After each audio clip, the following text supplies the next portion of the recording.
everybody? You guys are now tuned into the Re-Up podcast. So earlier this week, I was going on my Instagram feed and I saw a music video post on for a single name topic.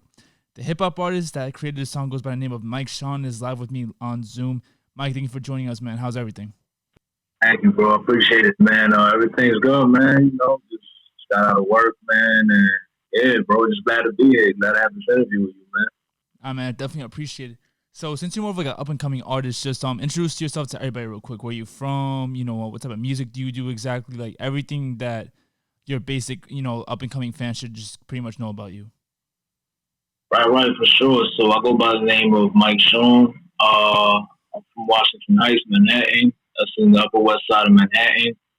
I'm currently a up-and-coming artist. You know, the genre of my music is majority hip-hop, rap.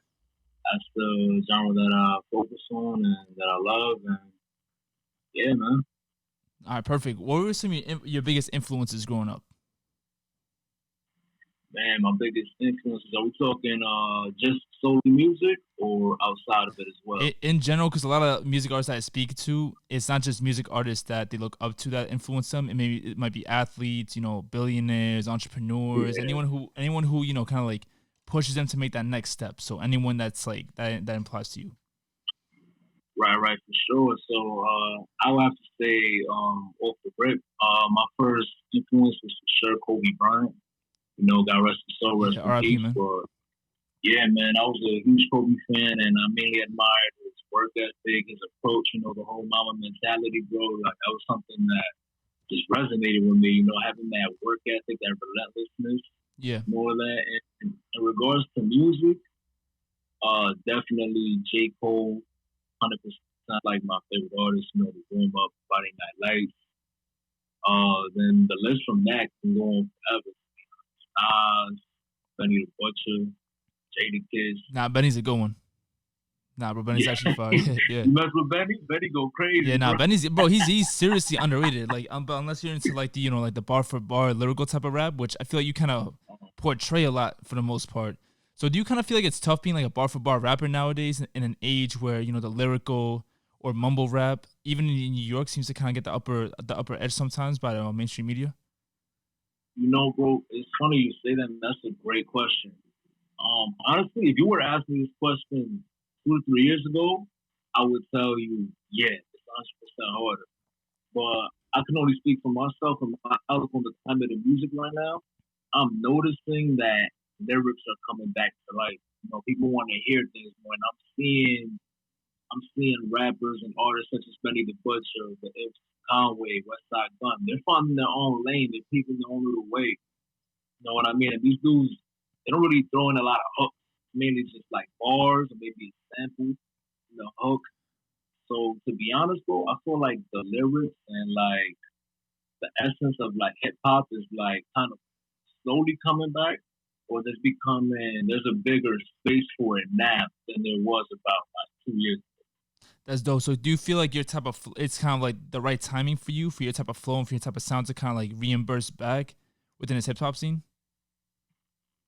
Honestly, bro, I think it is because although some people may look at it as like, you mentioned the whole mumble rap scene, a lot of people big on auto-tune or maybe even the drill that's going on right now, which is fire. Yeah. But I think right now I almost feel like there's a lane opening and like waiting for like artists such as myself, and maybe there's a couple of other artists in the city who are really doing it as well. But I'm also noticing that a majority of artists in our city mainly are aiming for that kind of trap, at least where I'm from, my parameter. You know what I mean?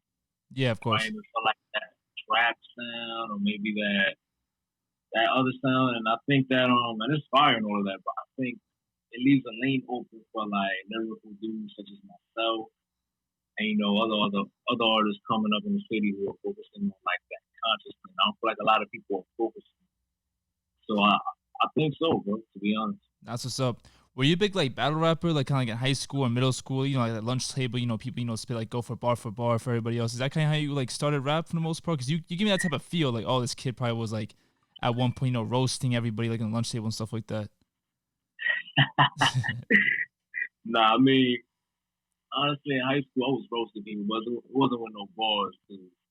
I'm gonna be real with you, bro. In high school, I swore I was going to the NBA. I'm like, yo, you Really? know what I That's mean? I funny. was Yeah. like, I was on the high school team and all that. I'm like, look, I'm gonna put up these numbers. Yeah, and that shit didn't work out. Yeah. Right. And then I kind of started rapping. I had like done glimpses of it, like in high school, like maybe once or twice or three times. And when I got to college and I went away and shit, I was like, I was mad bored, bro. I was in Plattsburgh, and I'm like, oh, shit's too out there. So I kind of just picked up the pen, man. I finished my work. I'm like, I don't got shit to do. So Monday ain't no parties today. I'm like, you know what? Let me just give this shit a shot. That's And good. then it kind of went from there, man. That's awesome. At what point in your life did you finally decide, like, all right, I want to go into music full time, or at least take it seriously as an investment going down the road? I definitely took that step after college because during college I would do it, but it would be very scattered. It's like, to be real, bro, it's hard to kind of balance it, with schoolwork and then just trying to get college experience. I just wasn't in the right place. I wasn't in the right mind. I was still not immature, but I wasn't fully there. Like, oh, what are my goals? Stuff Right. like It that. was just parties, girls, all that type of stuff. Yeah, yeah. I mean, no girls. You know what I mean? I got a wife. You Oh, know I what I'm got saying? you. But yeah, you know what I Yeah, mean. I got Just, you, man. just turning up, bro. You know what it is, Yeah. man. You know what I'm saying? But yeah, it was all that, bro. And yeah, and then once I graduated, I locked in on it more. For sure. But yeah, I would say once I graduated, bro, I really started like getting into it. I'm like, all right, let me see where I'm gonna go with this. Let me see how far I can take this. Let me take this serious and just see what comes out of it. As of right now, you are really talented. I do think you are taking it really seriously. Do a lot of people in your inner circle, maybe like in your family or back where you're from, do they take you seriously with music, or is it kind of kind of weird because a lot of people, just because you grow up with them or they think that they care about you, they might not exactly see eye to eye with you when it comes to like your career path or for your dreams and stuff like that. So how'd that go for you? Right, man. I could definitely relate to that. To be honest, my inner circle, I'm blessed to have a cousin, and I'm blessed to have family members that all participate in some kind of form of the arts. Like my cousin that I live with, he's an artist as well. My Oh, other nice. cousin is a producer. I have cousins in Florida who are producers and engineers. So I definitely get support within from them because I relate to each other and we support each other and try to make each other better. But in terms of like family, in terms of maybe like aunts, parents, um, not really. Kind of, you know what I mean? It's kind of just like, yeah, you're doing it. Right. Especially when I first started. Now that I'm kind of like, I guess people are getting more in tune. Just recently, I feel like I had a new curve where about 2 months ago, people were really checking out my content. I guess they saw some kind of the responses and things like that. And I'm getting like more support from like cousins who kind of like not shit on me, but kind of like just be dismissive towards it Right. in the beginning, things like that. So it's tough, bro. I feel like whenever somebody's chasing a dream, like I'm sure you even with podcasts, like it's Yeah. probably like hard, like to get support from your immediate circle, but you'll always get more support from random strangers or like Oh it's yeah, nah, crazy, bro. bro. Of course. Yeah, like honestly, like this whole process for me has been crazy just because I've met so many dope people, like including yourself, obviously, who've like obviously given me like advice or like I've drawn a lot of inspiration from, and just have made me like go hard because a lot of people that I interview, of course, are in a different space that I am, like different tax bracket. Like they have more. They've been like more. They've been putting in like years and years and years of work. So obviously, Yeah, when I document that, and obviously like I'm editing it and I'm hearing like I'm rehearing like what they're saying. So some stuff I might catch like the first time, but the second or third time I'm editing it, I'll catch some stuff and I'm like, damn, like, maybe I should try this, maybe I should try that, maybe like go this route, that route. So it's been like because I've been doing this for the past like it's been less than a year that I've been doing this whole business venture type of thing. So it's definitely been really good. And yeah, but I feel like a lot of people nowadays, unless you're making like a ton of money, or unless like you made it, quote unquote, like they won't take you seriously, no matter how much they see you grind or they see you like you're passionate about something. Unless it like equates to money or equates to success or it equates to looking successful, then they won't really kind of rock with you. So do you feel like that's kind of the case sometimes? And if so, is that annoying for you, or do you kind of just go past it and just put your head down, and just keep on working. Right, man, bro. I agree with you 100%, man. I'm gonna be honest with you, bro. When people closest to you not really like showing you love or support, or people not just like not really messing with you in that nature, and I felt resentful at first, but to be honest, I feel like there's certain people out there who can use that energy and turn it into like positive and motivate them. And I definitely take a percentage of that and use that to fuel me. Right. But then on the contrary, like I feel like paying too much attention to that and focusing on proving somebody else instead of just genuinely working on yourself, you know what I'm saying? And making sure that you're progressing, just proving yourself right. So I would say like the first year and a half or 2 years, once I graduated and I started like taking it seriously, I felt that way. But now I feel the complete opposite. I'm just like, I don't really care. Right. You know what I'm saying? I'm doing this because I love this shit, and nobody's gonna change that. I don't care if anybody supports me or not. I do this for the love of hip hop, for the people that I grew up listening to, and yeah, man, kind of just to leave it all on the table mentality. That's dope. What type of possibilities do you see arising from your music career? Because obviously, a lot of musicians or people that are famous or rich in general, they don't stick to one thing. It's never been like that. Even like guys like A-Rod that played, years in the MLB, he just retired and he goes into, having like his own corporation, doing stocks. He has his own podcast. He's gonna buy the Mets with J-Lo. He's like in contention of doing that. Like successful people never really stop. So once you get your hip hop career going, where it's stable enough to, obviously pay your bills, buy a house, pretty much make a living off of. What do you see yourself going into as like a side hustle, as like or multiple other streams of income? Right. So off the bat, there's two things that I immediately want to do. You know what I'm saying? The first thing has to be if I once I work myself up and I'm stable and I'm in a good financial position, I definitely want to be able to give back to my community. Nice. It's like there's more opportunities, and I'm also very big on like racial injustices and like systematic oppression. Okay. So I would definitely like to have my hands. I'm not sure. I'm not at the place where I can tell you, hey, this is exactly what I want to do within that realm. Right. But I definitely want to be able to play a role where I can uplift my community and just help out our people. Man. We go through a lot. Yeah, absolutely. Secondly, I'm actually interested in kind of doing something that you're doing, bro. I think podcasting. Oh, really? Nice. Or interviewing, or maybe if it's not even about rap, about sports content, or just cultural content. Man, I love debate, bro. You know what I mean? Like, I actually I listen to the Joe Budden podcast, like, all the Yeah, time. that's a good one right there. Yeah, they're doing a thing, bro. Yeah. Yeah, you mess with it? Yeah, no, bro, he's great. Honestly, it's not that I agree with everything he says all the time, which I don't. The same thing goes with like Charlemagne, Joe Rogan, all these guys. Like, it's not that I agree with them 110% of the time. I think people need to, kind of differentiate between respecting someone's show or someone's craft and always agreeing with them.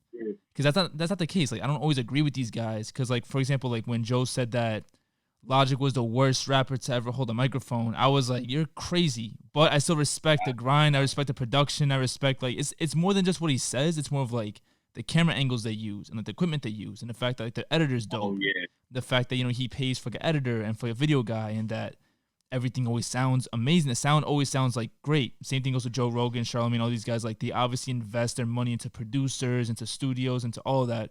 So for me, it's almost like when I get like the more money I get from this, that's like at some point invest in an editor, invest in like a camera guy. Because right now I'm the camera guy, I'm the editor, marketing, I'm everything. Like, I don't have anybody. That's real though. Yeah, that's real. That's that grind, bro. You know what I'm saying? Like, it's just, you're gonna look back on these days one time, you'll be like, damn, I remember when I had to do all this shit by myself. do all that shit, I got an editor, you know what I'm saying?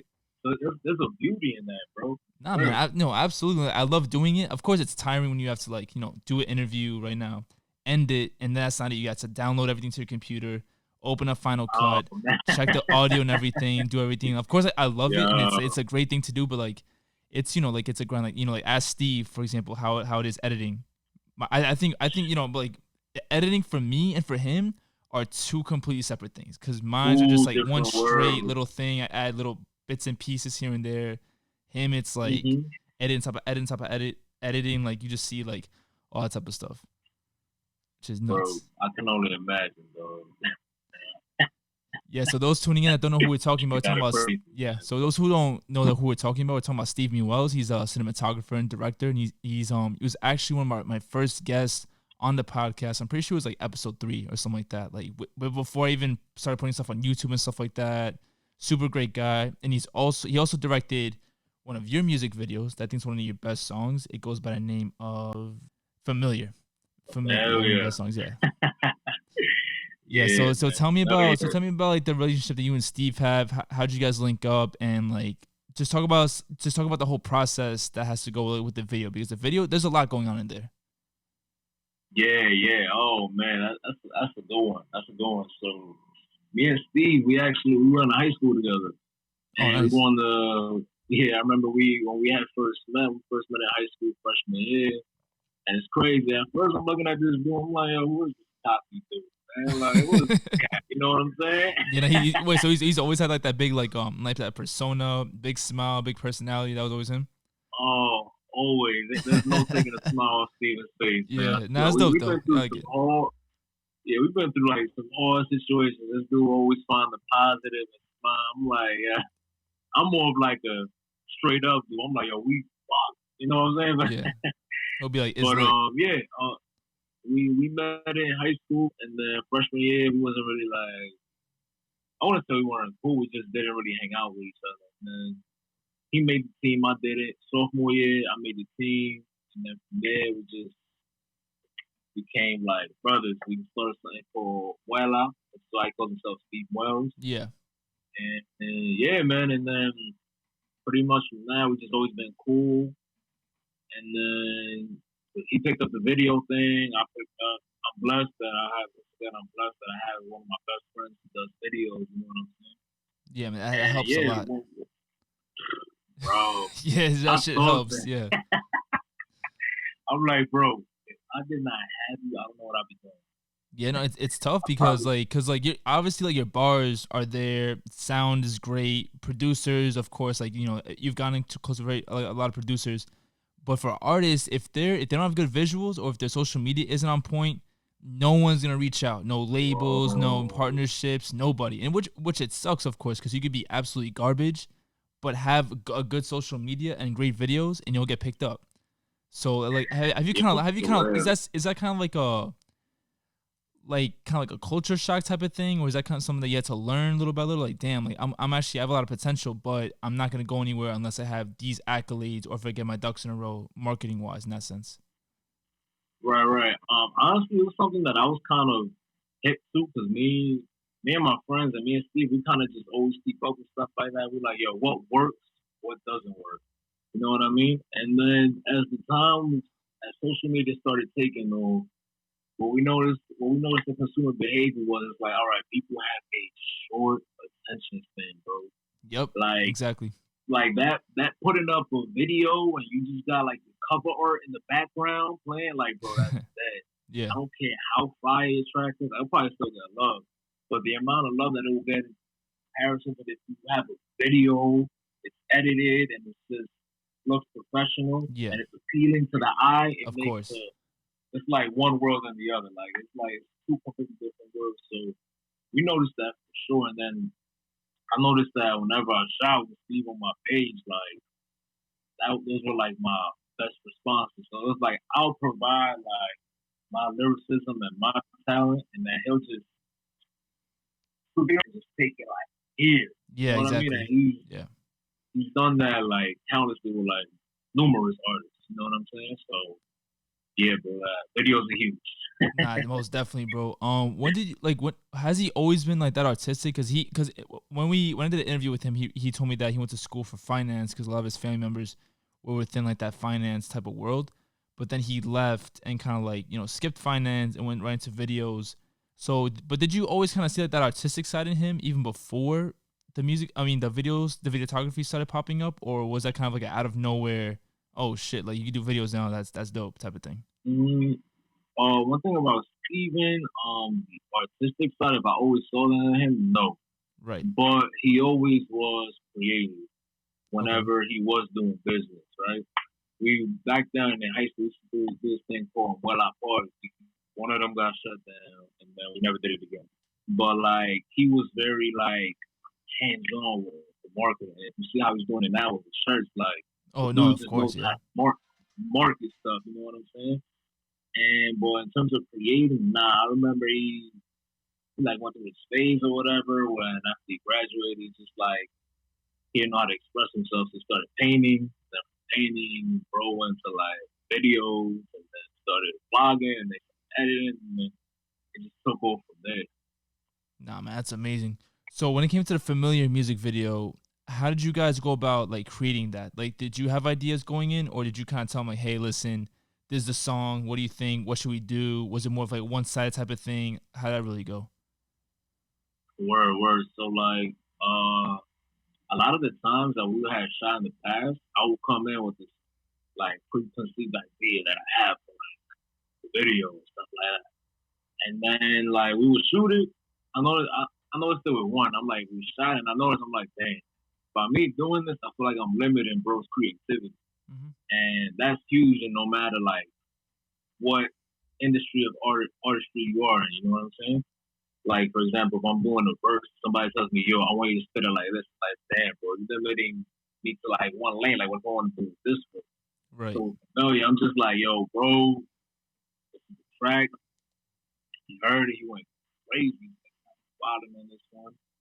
And then I just let him like get inspired. I'm like, yo, bro, lead and tell me whatever you want me to do. Blah blah blah. That's kind of how we've been shooting up since. And it was actually during like the beginning of quarantine, so shit was like weird. Yeah. See, Everywhere was I got a empty. Yeah. mask around my neck. Yeah, I peeped that.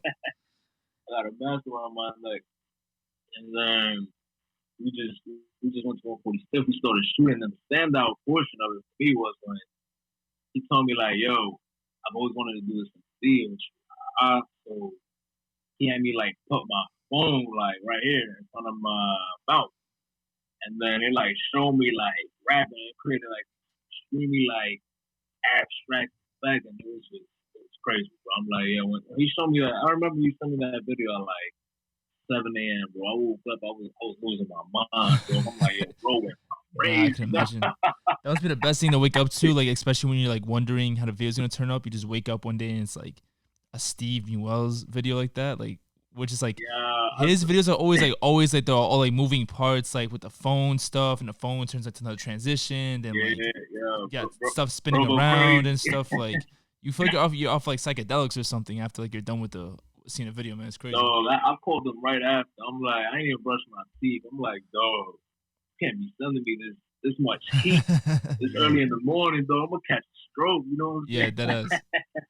Nah, Too man, that's much, nuts. dog, bro. Yeah, So man. did you think it was That gonna be good. that good, or were you like caught surprised? Like, what was your expectations like? Like post production. Oh, like when I posted it up. Oh, I mean like post production. Like, did you think all right, like, this is gonna be a fire video? Like, were you surprised? Did he exceed your expectations? Like, how'd that exactly go? Nah, I mean, I wasn't really surprised, but I also did notice that I was like, damn, he got better. You know Right, what I'm saying? So I saw like two videos at one. I'm like, damn, this shit was like, bro's getting better. You know what I'm saying? right. So when I saw mine, I'm like, nah, he was like, can't nothing everywhere now. You know what I'm saying? Like the what do you call it? The focus was Yeah, like, it was like the clarity of the frames of each video was like, it got a lot better. I was like, nah, shit's great. So I was shocked, but I wasn't really shocked. yeah, man. I'm actually looking at it right now, and to me, it's just incredible because like even like the crazy like the transition where like you're like rap where your back is turned to the camera and you're rapping, but then like there's like a pan to the beam, but then you cross the beam and it transitions to like a whole different scene. That type Yeah, of stuff is crazy, and there's like the best of the best rap hip hop artists who don't have like cinematic scenes like that. So do you feel like damn like yeah, does that ever cross your mind like damn like I really have like a better video than like a lot of like up and coming guys right now, a lot of like set professional guys right now, and does that kind of like motivate you to go even harder? yeah, bro, for sure. Like, that's what I love about me and my friends. We all inspire each other. You know what I mean? And I'm aware that like uh, other videos that I see from like other up and coming artists, um, it's tough to outdo Steve. You know what I'm saying? So like when I see that, when I see people kind of just posting on their page, and I'm like, damn, I remember when I had to do it. Sometimes I still do that, bro. You know what I mean? Sometimes I can't link up with it, and I gotta just shoot it on my own. I'm like, wow, like I'm fortunate to have that resource in my circle. Nah, man, that's what's up. Sure. So you also mentioned to me that you have cousins who are also producers, or family members who are also producers and have like a big role within your circle. Shout them out real quick and exactly what they do. First, so shout out to my man G Will and Uptown, man. That's the game right there. That's the family. That's all we are. Shout out to that too. My man Will, G Will, y'all should, he got a mixtape out right now. It's called You'll Never Understand. Fire, bro. It's already at 100K streams. So make sure y'all run that up. That's what's up. That's really that's my brother right there. He has a great ear for music. He has a great ear for the pocket, for how things just sound and sound. So whenever before I release time, I always gotta get the okay from him. You know, so there's a small group of people I gotta show my music to. I'm like, yo, if I get the okay and the stamp from these individuals, I know I'm good to go. So I Right. go to Will for like pockets, flows, making sure that I sound sharp, hooks, like, hey, how's this look sound? Oh man, you should do this and that.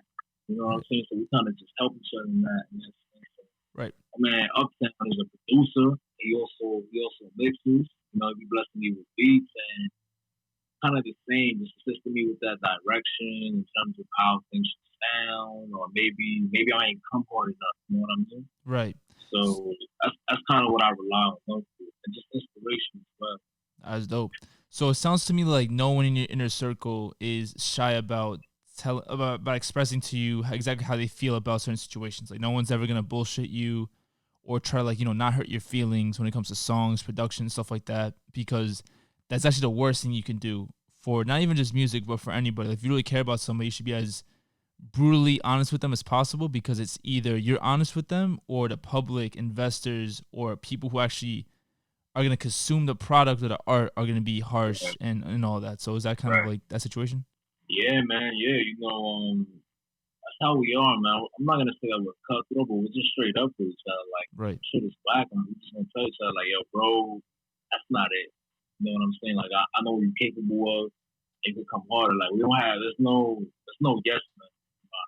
So, and I'm grateful for that. Cause like you said, like, I'd rather get shut down here than get shut down out there in front of a bigger crowd or Exactly. maybe a higher person of importance. So yeah, man, we always keep it straight up with each other. I think that's important, crucial. Like you said, anything. That's what's up. So before COVID, were you doing any open mics, or do you plan on doing open mics after, like, when everything is back to normal per se?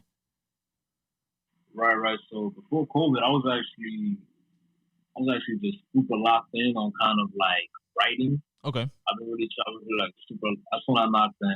That's when I knocked out failure. I knocked out two other tracks that I haven't dropped yet that I'm hoping to put on my project. And yeah, I was mainly just focusing on the writing portion, the writing aspect of it, just trying to generate music and content. That's what I was mainly focused All right, that's good. Do you ever kind of think about, all right, my performance is gonna go like A, B, and C? Like, are you more of like a showman, or do you plan on being more of like a showman type of artist, or do you kind of like just want to like get up there and let your bars and your lyrics kind of speak for itself with your fans? on. Right. Man, I'm a person, I believe in kind of like just being well prepped for Right. things like that, especially a show. So whenever I do open mic, it's been a while since I've done a lot, but whenever I do one again, I definitely want to make sure that I have everything planned out, situated, and I want to get in touch with just the other aspects of being an artist. I don't want to just go up there and blow it up, which is still fine, you know what I'm saying? But I also want to make sure I put in the show and create crowd engagement and things like that. I don't want Right. to just be dull performer. I want to make sure that my presence is felt. I got you. Yeah. What was the best like concert or performance that you've ever been to?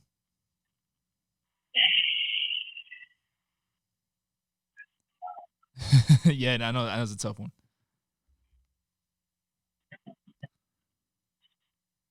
That's, nah, bro, I ain't gonna lie. I might have to go J. Cole, Forest Hills Drive. Nice. Yeah, Elaborate a little on that. yeah. So Forest Hills Drive, I got some tickets from my pops. It was like super close. I was like on the floor, and it was just like I think the standout moment was when he performed "Love Yours." He performed "Love Yours" and he performed "Lights Please," and just like I don't know, bro, just kind of the soulfulness behind it and the beingness behind the song. See everybody like packed out venue, kind Yeah. of just jamming to like real soulful music, kind of even saying the word for word. At some point, it was just like I was like, wow, man, music is beautiful, bro. With the band, the background, the Yeah. piano, the Crazy. keys, and the horns. I'm just like, wow, beautiful. Nah, man, must have been And incredible. also when he played Life Please, and he took it back because that was the first song that I actually listened to get introduced to J. Cole. I was like, wow, when he played that, that was like a meaningful moment. It's like, wow, it goes to show how he's become such a big artist and how he's kept his face. Even at that point, like, bro, you're arguably a pop star. You know what I mean? You're an Yeah. A-list hip hop artist, and you still like rapping the song that got you signed by Jay Z. Like, I don't Yeah, and that's what's up. know, crazy. I'm like, Yeah, I love when artists do that because it's very easy for artists to kind of like give the radio hits or like the big time hits or the new songs on their albums or projects because they want to push that, of course, marketing wise, which you should. You don't want to really push like old stuff so much as new stuff because you feel like you've gotten better. But sometimes I feel like for like the die hard fans, like for J. Cole fans, for example, they want to hear, they want to hear stuff from like back when we were teenagers, back when Cole was like really, really coming up, like back in like the early 2010s when he had short hair and everything. So I feel like, stuff like that is great because once you're in a concert setting, you're already hyped and, emotional and everything. It brings back like a nostalgic feeling like, damn, like I was at this exact time period in my life, whether it was good or bad when this song dropped or, something like that. So like stuff like that, like you could feel that energy and vibe like in the arena because everyone who goes to a J. Cole show, for the most part, I would have to say that they've been fans for a very long time, or if they maybe caught him a little later, they might have like done research of his music, of his older music. You're not just gonna go in strictly for his new stuff. It's for more of like like a complete package type of thing. If that makes any sense. yeah, bro, yeah, for sure, man. Like when he sang, I was like the only one in the crowd, like nice, pretty nice, like bro. So man, it was a meaningful moment, man. It was super cool, Yeah, and super cool, bro. it's dope that you like you when you were talking about you performing that you don't want to be so much of like a showman type of thing, but you kind of want to like engage the crowd. With J. Cole, it's more of like little details on how he engages the crowd. Like he's not the type of person that will jump up and down crazy, like get on top of a car and like stage dive. Nah, Even though it's cool, but for him it's like details like the band. And I don't know how he set up the stage when he came to New York, but I know when he went back to Fayetteville, I think something like that, North Carolina, his hometown, he had like the side of a house like set up like the one like in his album cover or something like that. Then with the band and everything, like little details like that really matter. So it's like you don't have to. So just because you don't have to like engage in a crowd doesn't mean that you have to be crazy, take your shirt off, like throw guitars, throw water bottles and all that. Sometimes it just means like putting the extra effort of you being an actual musician and actual being like an actual performer. mhm. Right, exactly. Like for example, like cutting the beat. You know Yeah, what I mean? Cutting the beat and rapping a certain part of a verse that where the verse climax, rapping it a cappella, yeah, rapping it slow, things like that. Having visuals in the background. You know what I mean? Like, I've been to a few J. Cole shows, and he knows how to control the crowd, bro. Like, without doing any of that. Not that there's anything wrong with any of that, but it's just like you said, it's super calm and composed, and like it's art, bro. Like I don't know. yeah. It's art. That's exactly what hip hop should be and what showmanship should be in the first place. It should be an art. Like, there should be like actual, not routine, but it should be like kind of like a science to exactly what you're doing. And to him, it seems like he has it down packed already because he's been doing it for such a long time. Yeah, for sure. My bad. Can you repeat that last part again, bro? Kind of broke up a Oh little my bit. bad. Nah, but I was pretty much just agreeing, saying like it's like hip hop and music and like performing in general. It's a science if you really think about it. Like you're getting into the psyche of like what the fans want to hear, how they feel, how you want them to feel, and that goes in with the lights, with the setup, with the band, with acoustics, acapella. Like that's all playing kind of like into science. I don't even know how to explain it, to be honest, but like it's more of like psychology. It's like, damn, how can I make you feel as a consumer, as a fan, feel exactly how I want you to feel, not just through like Yeah, hearing the bro. music and all that. Yeah, bro. It's almost like when you're like, it's kind of similar to when you're creating a song. Like you want certain sections of the song to feel a certain way.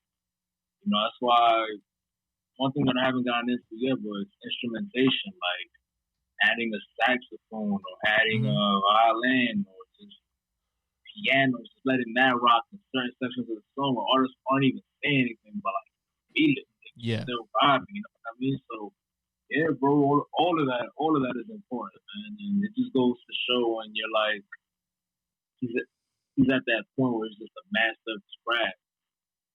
I hope to reach that point one day. Well, I will. You know what I mean? But one day. Nah, man, definitely.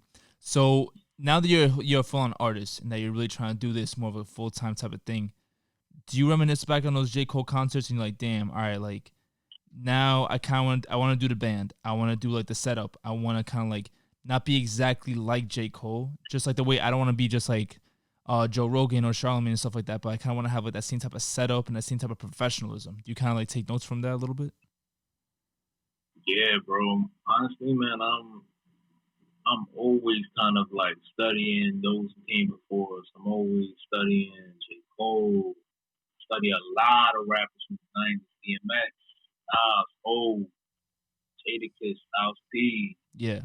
whole lots. Like, and I definitely try to, obviously, you never want to duplicate, but you just try to get inspired from those who came before you because evidently, like, they paved the way for us. You know what I mean? So, I definitely take that into account and I try to think about like, wow, when I get to that point, how would I do this? How would I do that? Like right now I'm in the midst of trying to put a project together. And I'm listening to the little details of kind of like artists do, like Kendrick. Kendrick is phenomenal at putting together projects. Oh, kind of like intros, interludes, Ooh, and yeah, even definitely. Definitely. I love like not to cut you off, but like, I love like good intros and like dope interludes. That to me is kind of like a lost art. Like no one really does that anymore, which is just make crazy. straight up songs. Yeah, I'm like, bro, like what? You don't want to like tell us like what like or give us like a Bro, cinematic feeling like a movie type of thing. We're like, all right, this is what the album is pretty much gonna be like, or like an experience, or like a phone conversation, or like someone like at the deli bro. or something. Like you don't want to like that'd be pretty dope. Bro, that's fire to me Yeah. though. Like I was listening to Illmatic. Like Mm-hmm. I love when Nas and AZ just talking like, yo, you got the Washingtons, you got the Georgians, yo, where you Yeah, gonna put that at? You know what I'm saying? that's They dope. Yeah, transition to it, like it's just fire, bro. right. Like, It's so and it's simple. true, man. A lot of artists don't do that, bro. It's a lost art. I'm No one does it no realizing more. that. Like I think like Davies. Well, actually, more recently, I don't know if you know them, Shoreline Mafia. They're a group from California. They're a group from California. Heard of them. Heard One of them. they're OGs. He's one of them. He's like one of the most like famous ones. Phoenix Flexin, Master Kato, and Rob Vicious. They're breaking up unfortunately. I guess like through disagreements and all that. So this is their last album together. But the first song, the first intro, is pretty much them. I don't know where they're at exactly. I don't know if they're like in a. I think they're in a store or they're somewhere. But it's dope because like I'm not from California, so I don't know like that much about California culture. Like, like as much as I know about like New York City culture. But it's like the Yeah, mannerisms, what they say, like everything that's just going on, like it puts you in like in a mood and it kind of like attracts you to like see, all right, what's next going into the album. So I thought it was really dope because it's their last album and like I like the way they went about it because a lot of people, especially in the age that we're in, we don't believe in like actual intros and interludes. I think Davies has also always done like dope intros and dope interludes like that. But nah, he other does. He than that, does. I really can't really speak for anybody else who's doing stuff like that. Yeah, man, it's true. It's funny you say that. I'm not sure. Nah, like Cole's last album had an interlude. But yeah, a lot of people are just like, it's kind of just like, yo, these are a compilation of songs that I put together that I just created and hit. You know what I mean? It is kind of a lost time. Yeah. Uh, You know what I mean? I love a good intro. I love when you don't even rap in the intro. Maybe you just start off just a dialogue, like you said, Yeah. and it's an outro, and it's a complete body of work. And that's what I've kind of been listening to a lot lately. I'm really trying to like make sure, really hard on myself. Right. So I want to make sure that I put together that project. It's kind of seamless, like it's kind of you can tell that I put a lot of thought behind it, a Right. lot of work. Yeah, for sure. It's kind of like how like an architect kind of goes into making a house or a building. Like it's the details that go into it. It's not just like a good looking house with shitty structure that could just like fall down. It's not gonna last in 20 years. It's like something that could actually last for a very long time. So I feel like that's definitely really cool. So have you ever thought about maybe like ideas for interludes or for ideas of intros? Like has that ever maybe like onto your head? Yeah, man, it's been going through my head a lot lately. Honestly, right now, I'm not 100% sure Right. in regards to like my intro, but I do know that I want some keys on. I want some just like soothing piano keys flowing. Maybe hey, the idea might change. Yeah, right. That sounds good so And far. yeah, yeah, yeah. And for an interlude, I'm not sure, but I do love like writing like dialogue, Yeah. like creating those kind of skits. Either that or maybe just like throwing like a small R&B kind of vibe into it. Maybe have one of my friends, a female, a lady, on drop some vocals. I don't know, but That'd be it has dope. to be Yeah. consistent within the project. Yeah, yeah, yeah. I'm not sure, bro. Like I said, I'm just speaking out loud right now. These are all Yeah, thoughts of that I've been course. having. Now I could definitely see you doing like stuff like that based on what your sound sounds like and everything. But like back to what we were talking about before about people's like attention spans going off. Like now that I think about it, I think the reason we don't hear a lot of interludes and intros like that is because people's attention spans are just non-existent no more. They don't want to take the time out to listen to track 1 through 20 or track 1 through 15 with the interludes included and everything included. It's kind of like what songs can I turn up to? What songs can like are gonna be popping at the clubs? What songs can I dance to? What songs are like the popping ones? Who are the features? Who are the big time features? Let me go to those first. Like there's no patience no more when it comes to to music, which is sad because like at the beginning, like before we were even thought of and all that, used to go to record stores and go sort through the records, go through like the vinyl Yeah, art, like go through like who produced it, everything, like then listen to it and like enjoy it. Like now it is more of it's more of a consumer product where like it's just whatever's hot at the moment. All right, boom, here, right here, like little bits and pieces, like whatever like keeps people happy and satisfied. There's no longevity in it. So for your music, do you want your music to be more of like a longevity type of sound for the most part? yeah, bro, 100%. And that's kind of the reason why I'm so hard on myself. Like, I can easily finish like 8, 9, 10 songs by four Right. and just put all those songs together and just put them on a project, just put them out. But that's not really my vibe. You know what I mean? And more importantly than anything, the music has to project. The music has to always sit right with me. Of If it course. doesn't sit right with me, then I don't care if anybody thinks it's the greatest soundtrack on the earth. Like I'm not putting it out. You know what I mean? And I'm definitely striving for longevity. You know? And I think that comes with all the things that we've been discussing, man. Taking our time, put in quality work, put in a lot of thought behind it. I feel like part of the reason that we also have a lot of people have short attention spans is also because man, bro, music is coming out so fast nowadays. You know what I mean? Yeah.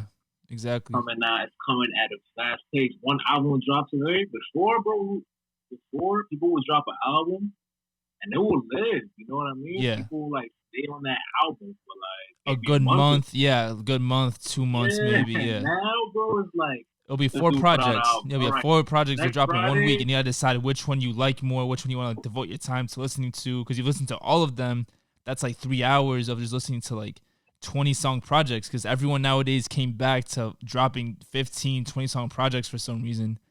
And it's tough. Like I remember like earlier during the pandemic, like Drake's mixtape came out, Lil Baby's album came out. Who else? I think Lil Durk's came out and Nav's came out, and I was like, bro, like like which one do I listen to first? I love all these artists, but it's like which one do I like want to like like listen eight like like song 1 to 20 for right now. So I went with kind of like Drake, Nav, like Lil Durk, and like did that whole type of order. But it's tough. It's like how are you gonna like stay stuck to one? Like which one's hotter and stuff like that. Like it's Yeah. really tough for artists, honestly. Bro, that's what I'm saying. Especially like, bro, because music can be so like situational, right? Like sometimes I might not like the song, just listening to it in my headphones in my house. But hey, maybe if I take a drive to the store and I put it and I'm listening to it in the car, Yeah, of like course. I feel like you miss that kind of like you don't really get to vibe with music Yeah, anymore. It's exactly. like this is like next. Oh, I don't like this. All right, I'm not going back to it. Like Yeah, for it's almost like you first don't five get that seconds, yeah, second you're chance. done. Yeah, yeah. Which sucks. Which sucks for artists, cause I mean I've been guilty of doing that too. Don't get me wrong. Like it happens to everybody. I'm not gonna sit here and point fingers and say, oh, this generation sucks because now I've done it before. We've all done it before. It'll be like For songs that sure. I'll skip the first like 5 seconds of because I'm not feeling it. But then like a couple days later, I'll come back to it and I'm like, damn, like I'm a dumbass. Like this song's actually fire and I love it so Yeah, much. yeah. But it's just because as a generation, we're just so impatient. And we don't like to just give stuff a chance. And obviously, like you said, like listening to something in the car is different than listening to something in your AirPods. Or if you listen to a song like at the Mhm. gym, it's different than like if you're drinking or out with your friends. Like it's all these situations are different. So you gotta give Uh, these projects like the whole treatment and all of that before you really give an yeah, opinion. exactly. Exactly. I feel like I said, I feel like now we don't really get to give it that Right. treatment unless you're like a committed, devoted fan. You know what I Yeah, mean? exactly.